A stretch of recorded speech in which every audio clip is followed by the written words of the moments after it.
Une idée reçue voudrait qu'en terre d'islam, politique et religion aient toujours été indissociables. Mais c'est une erreur. Vous allez le découvrir grâce à un terme arabe, le diwan, devenu divan en français. Aujourd'hui, Patrick Boucheron invite l'historien Julien Loiseau à faire l'histoire de l'État en islam à travers le diwan. Bonjour. Il était une fois un mot, diwan, qui désigne à la fois en arabe un registre administratif, un recueil de poésie, un lieu de pouvoir et un meuble d'apparat, le lit sur lequel le sultan ottoman reçoit conseil. Un mot, un seul mot pour tant d'histoires. Qu'est-ce que cela vous évoque? La bande dessinée Is No Good ou un tableau pompier du 19e siècle représentant les langueurs orientales? Les délices cruelles et raffinées des Mille et une nuits ou la fin de l'Empire ottoman, qu'on appelait avant la Première Guerre mondiale l'homme malade de l'Europe? Autant d'images qui ont au moins le mérite de nous éloigner des clichés véhiculés à la fois par les djihadistes et les identitaires. L'islam, c'est la guerre, car le pouvoir s'y confond avec la religion. Eh ben non, c'est tout le contraire. En suivant le chemin qui mène en longue durée du diwan au divan, nous allons vous parler aujourd'hui de l'islam comme gouvernement impérial et comme culture politique. Écoutons pour cela Julien Loiseau, historien de l'Égypte mamelouk et du Proche-Orient médiéval. Mais écoutons-le depuis notre monde contemporain. Et voici pourquoi notre récit commence à Istanbul en 1924. Istanbul, sur les rives du Bosphore. La Première Guerre mondiale s'est achevée il y a peu. L'une de ses conséquences a été la disparition de l'Empire ottoman et la proclamation de la République de Turquie. L'événement qui s'y déroule ce 3 mars 1924 a une puissante portée symbolique pour le monde musulman sunnite. Sous l'impulsion de Mustafa Kemal, président de la toute jeune République turque, le califat est aboli. L'abdication du dernier calife ottoman fait en France la une du Petit Journal, qui insiste sur l'importance de cette rupture avec le passé. Il est vrai qu'en abdiquant ce jour-là, Abdulmejid II clôt une histoire de près de 13 siècles. Le calife, placé à la tête de l'empire de l'islam après la mort du prophète Muhammad en 632, devait en principe diriger l'État, mais aussi faire appliquer la loi et défendre le dogme. Il va par la suite garder ce rôle légal et religieux, mais va perdre le pouvoir politique, qui se retrouve à partir du XIe siècle entre les mains du sultan, véritable dirigeant de l'empire islamique. Avec la dynastie ottomane, l'autorité du sultan et celle du calife sont à nouveau incarnées par un seul homme, le souverain ottoman à partir du XVIIe siècle. Et cela jusqu'à la Première Guerre mondiale qui va précipiter la disparition de cette dynastie. Qu'est-ce qui disparaît au juste en 1924 quand disparaît le califat? En islam, le politique aurait toujours été soumis aux religieux. Ou, si l'on préfère, le politique aurait toujours été indissociable du religieux. C'est une double illusion qui, au XXe siècle, a projeté cette conception du pouvoir sur plus d'un millénaire d'histoire du monde islamique. L'illusion ottomane, où le pouvoir souverain, sultan en arabe, qui a donné le mot sultanat, s'est tardivement emparé de l'autorité spirituelle du califat. Et puis l'illusion des origines, des premiers successeurs du prophète Muhammad au 7e siècle, ces 4 premiers califes que la tradition islamique a érigés en modèle politique, mais dont les historiens ne savent rien de ferme. Il est pourtant possible de redécouvrir la culture politique que le monde islamique a cultivée des siècles durant et que le choc de la confrontation avec l'Europe et le défi de la modernité ont relégué dans l'oubli. Il suffit pour cela d'ouvrir des livres, de parcourir l'immense bibliothèque arabe, sans aucun doute la plus riche du monde médiéval, constituée à partir du 8e siècle. Prenons les fables de Kalila et Dimna, 2 chacals à la cour du roi Lion. Traduit du persan vers l'arabe au milieu du 8e siècle, le recueil devait connaître un immense succès, avant d'inspirer plus tard Jean de La Fontaine. Que nous dit cette enluminure qui montre le lion devisant avec le chacal Dimna? Que la puissance absolue du roi doit être tempérée par les conseils avisés de son entourage, que le politique a besoin du savoir pour se faire art de gouverner. Et que nous dit cette littérature politique? Qu'il y a 3 sortes de pouvoir. Celui qui se fonde sur les passions, lesquelles conduisent l'État à sa ruine, celui qui se fonde sur la fermeté, mais se révèle faible face aux contestations, surtout lorsqu'elles sont de nature religieuse, et celui qui se fonde sur la religion, la protège et s'assure ainsi l'obéissance des sujets. Le pouvoir qui dure est celui qui protège la religion, non pas celui qui s'y soumet. Qu'est-ce que l'Empire islamique? Un immense territoire, dont la formidable extension démarre à la moitié du 7e siècle. Sous le califat de la dynastie des Omeyyades, qui s'empare du pouvoir en 660 et s'établissent à Damas, en Syrie, l'islam s'étend hors de la péninsule arabique. L'Égypte et la Cyrénaïque sont conquises dans la foulée au Proche-Orient. Et dès le début du 8e siècle, l'Empire islamique atteint le Maghreb occidental et l'Espagne. Mais cet empire est loin d'être homogène. Différentes formes de pouvoirs locaux se mettent en place, dont certains bientôt rejettent l'autorité du calife omeyyade.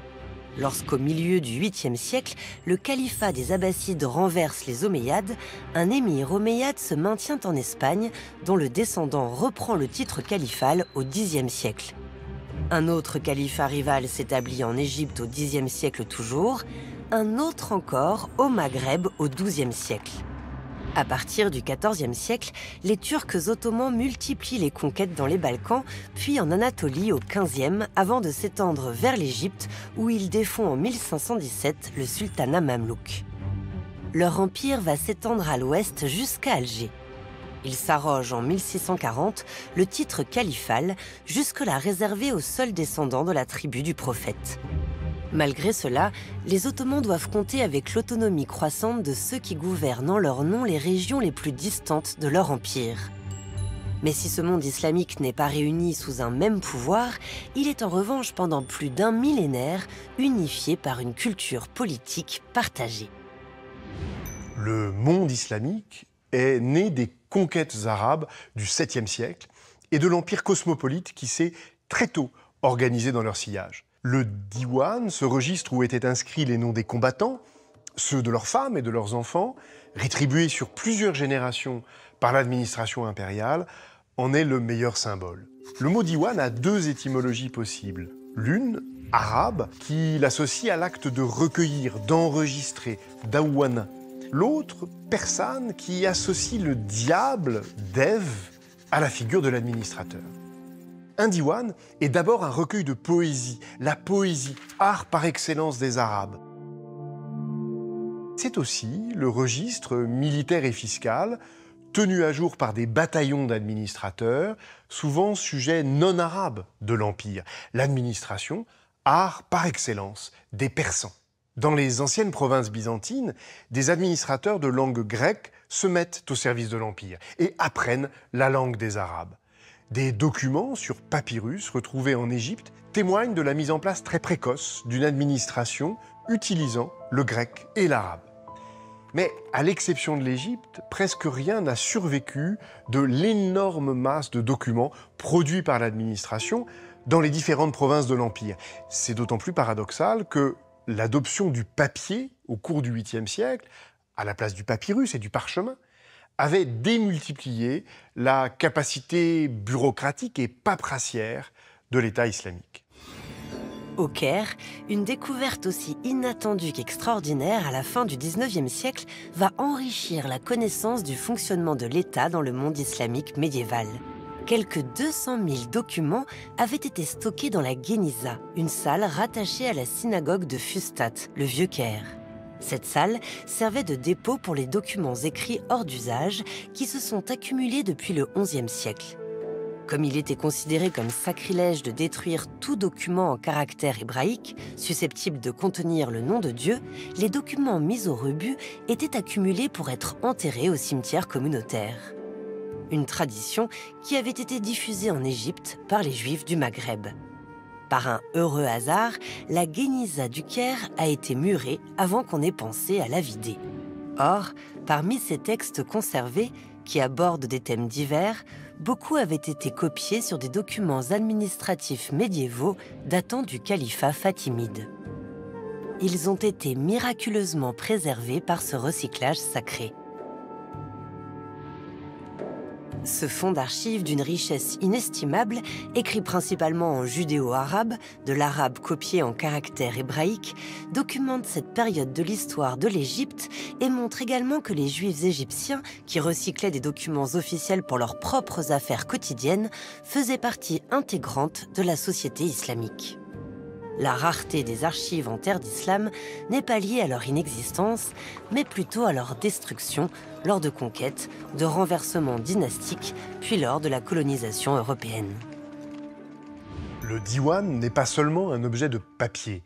Le lieu où sont entreposés les registres de l'administration est aussi appelé diwan. Dans les villes nouvelles fondées par les Arabes lors de la conquête, le diwan est établi à proximité de la mosquée, lieu de prière, mais aussi lieu de rassemblement et de délibération politique. Le Caire, capitale de l'Égypte qui connaît son apogée au XIVe siècle, sous le règne des Mamelouks, en offre l'exemple le plus parlant.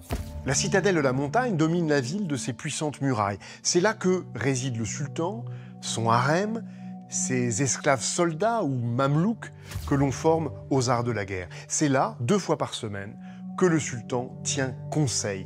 C'est là aussi que se trouvent les bureaux de l'administration, diwan de l'armée, diwan des biens du sultan, diwan el-Insha, la chancellerie, où sont rédigés les décrets et la correspondance officielle. On se fera une idée de l'architecture mamelouk en visitant les palais que les grands émirs, les principaux officiers de l'armée, ont fait construire en ville. De ces riches intérieurs, meublés de banquettes, de tapis, de sofas, proviennent de magnifiques objets de cuivre incrustés d'argent, plateaux, bassins, chandeliers, mais aussi ce type d'écritoire, célébrant dans ses fines inscriptions l'art du secrétaire, art du secret et art du conseil. Ces objets racontent à leur manière une histoire de l'État. La mise en scène du pouvoir n'est pas seulement monumentale, elle se joue aussi dans le cérémonial, à l'occasion par exemple des réceptions diplomatiques. Au milieu du Xe siècle, en l'an 956, l'ambassadeur de l'empereur Othon Ier, l'abbé Jean de Gorze, se rend en Al-Andalus auprès du calife omeyyade de Cordoue, Abd al-Rahman III.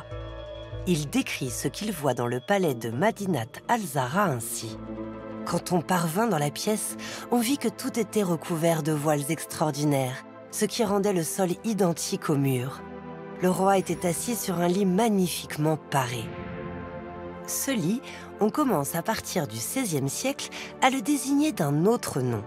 Parce que c'est sur ce lit que le sultan ottoman reçoit son conseil, son diwan, c'est ce nom qu'on finit par lui donner. Le divan est né. Il triomphe au XIXe siècle avec l'essor de la peinture orientaliste, au moment même où la culture politique islamique est confrontée à l'expansion coloniale européenne. Le diwan en est venu à désigner, dans la vision européenne de l'Orient, le divan, emblème du raffinement des intérieurs orientaux et par excellence du harem du sultan. L'orientalisme européen en fait aussi le signe de la nature despotique de ce pouvoir, livré à l'arbitraire des passions. Le divan évoque un monde où la décision politique est prise au sein du harem, sous l'influence des femmes et des eunuques, figure inversée du citoyen masculin européen. Alors, despotique le pouvoir en islam, livré aux passions du souverain, aux intrigues des femmes, à la ruse de conseillers qui sont aussi des esclaves.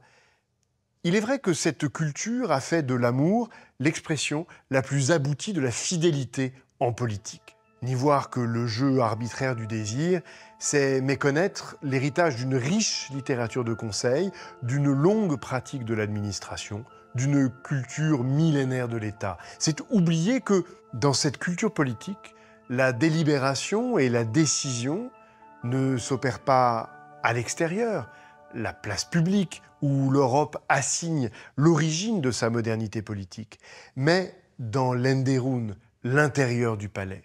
Du harem du sultan à la salle du conseil, du siège du souverain au registre de papier, le divan nous raconte ainsi une histoire séculière de l'État en islam.